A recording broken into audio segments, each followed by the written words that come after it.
नमस्कार। आज हम एक बहुत ही दिलचस्प सफर पर निकलने वाले हैं। ये सफर है घर पर बिना मिट्टी के भिंडी उगाने का। जी हाँ, हम बीज बोने से लेकर पहली भिंडी तोड़ने तक की पूरी प्रक्रिया को स्टेप बाय स्टेप समझेंगे।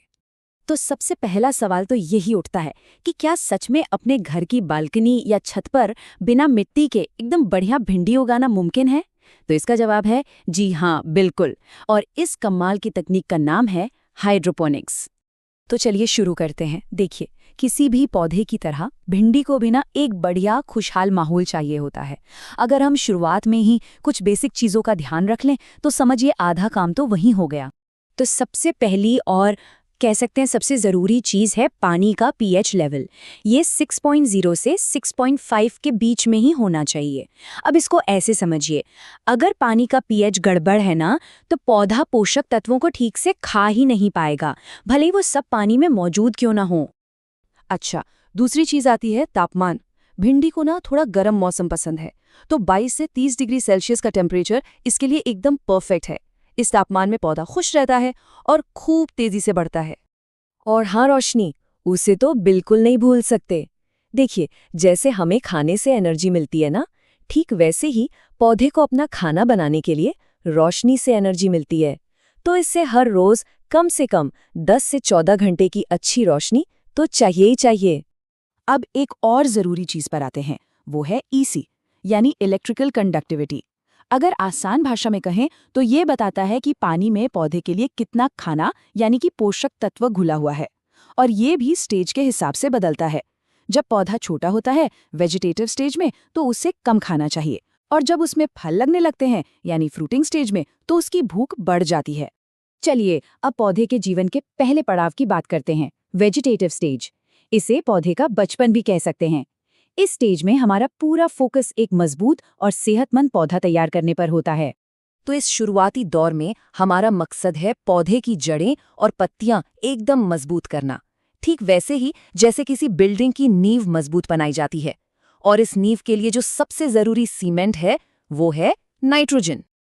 तो ये रहा वेजिटेटिव स्टेज का पूरा नुस्खा। इसमें नाइट्रोजन की मात्रा ज्यादा है, जो पौधे को मजबूत बनाता है। हाँ, एक बहुत ज़रूरी बात याद रखनी है।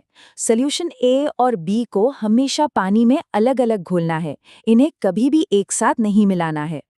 अच्छा, तो एक बार जब हमारा पौधा मजबूत हो जाता है, कह सकते हैं किशोर अवस्था में आ जाता है, तब हम अगले और शायद सबसे रोमांचक चरण में आते हैं, फ्रूटिंग स्टेज। अब पौधा अपनी सारी एनर्जी पत्तियां बढ़ाने की जगह फूल और फल बनाने में लगाता है। तो जाहिर है, इस स्टेज पर हमें पौधे की डाइट भी बदलनी पड़ती है। अब उसे बड़ा होने के लिए उतने नाइट्रोजन की ज़रूरत नहीं है। अब उसे चाहिए फल बनाने के लिए एनर्जी, और ये एनर्जी उसे मिलती है पोटेशियम और फॉस्फोरस से। तो ये है हमारी फ्रूटिंग स्टेज की नई रेसिपी। अगर आप ध्यान देंगे तो हमने नाइट्रोजन की मात्रा कम कर दी है और एक नई चीज़ जोड़ी है, MKP। ये मोनोपोटेशियम फॉस्फेट है, जो पौधे को फल बनाने के लिए ज़रूरी ताकत देता है। तो देखिए, इस पूरी प्रक्रिया का जो सबसे ज़रूरी हिस्सा है ना, वो यही है, ये स्ट्रेटेजिक बदलाव। शुरुआत में ग्रोथ के लिए नाइट्रोजन, और बाद में अच्छी फसल के लिए पोटेशियम और फॉस्फोरस। बस ये छोटा सा बदलाव ही शानदार नतीजों की असली चाबी है। अब देखिए, चाहे कोई कितना भी एक्सपर्ट क्यों ना हो, गार्डनिंग में कभी-कभी कुछ न कुछ प्रॉब्लम आ ही जाती है।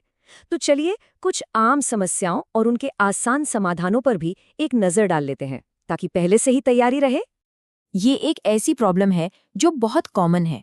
पौधा कल तक तो एकदम हरा भरा था, और आज अचानक उसकी पत्तियां पीली पड़ने लगी। सवाल है, ऐसा होता क्यों है? ज्यादातर मामलों में इसका कारण होता है आयरन की कमी। जी हाँ, ठीक वैसे ही जैसे हमारे शरीर में आयरन की कमी होने पर हम पीले दिखने लगते हैं, पौधे भी पीले पड़ जाते हैं। इसका उपाय सिंपल है, अपने न्यूट्रिएंट सॉल्यूशन में बस थोड़ा सा आयरन चिलेट मिला दें। कुछ ही दिनों में फर्क दिखने लगेगा। अब एक और सिचुएशन आती है जो काफ़ी निराश करती है। पौधा तो खूब बड़ा और हेल्दी दिख रहा है, लेकिन उस पर भिंडियाँ बहुत ही कम लग रही हैं। ऐसा लगता है सारी मेहनत बेकार हो गई। इसका क्या कारण हो सकता है? याद है, हमने फ्रूटिंग स्टेज में पोटेशियम की बात की थी। कम पैदावार का सीधा कनेक्शन अक्सर इसी पोटेशियम की कमी से होता है। ये फल बनाने के लिए एक तरह से ईंधन का काम करता है, और अगर ईंधन ही कम होगा तो पैदावार तो कम होगी ही। अब बात करते हैं एक बहुत ही सीरियस प्रॉब्लम की, जो पूरे पौधे को खत्म भी कर सकती है। वो है जड़ सड़न या रूट रॉट। इसमें पौधे की जड़ें भूरी और चिपचिपी सी होने लगती हैं। पर ऐसा होता क्यों है? रूट रॉट का जो मुख्य कारण है वो है पानी में ऑक्सीजन की कमी। जी हाँ, जड़ों को भी सांस लेने की जरूरत होती है। अगर पानी में ऑक्सीजन नहीं होगी तो वो एक तरह से डूबने लगती हैं और सड़ जाती हैं। इसका एक बहुत आसान सा समाधान है। सिस्टम में एक छोटा एयर पंप लगा दें, बिल्कुल वैसा ही जैसा एक्वेरियम में होता है।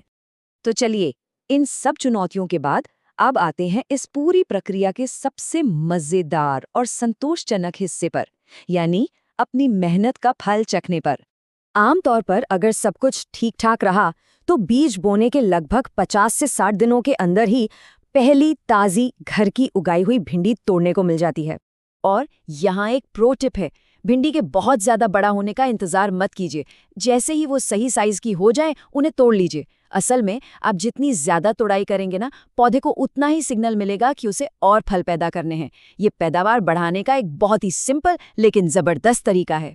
तो अब जब हाइड्रोपोनिक भिंडी उगाने का ये पूरा तरीका पता चल गया है, तो अब अगला क्या? टमाटर, मिर्च या फिर शायद लेट्स? संभावनाएं तो बहुत हैं। हाइड्रोपोनिक्स की ये रोमांचक यात्रा तो असल में अभी शुरू हुई है।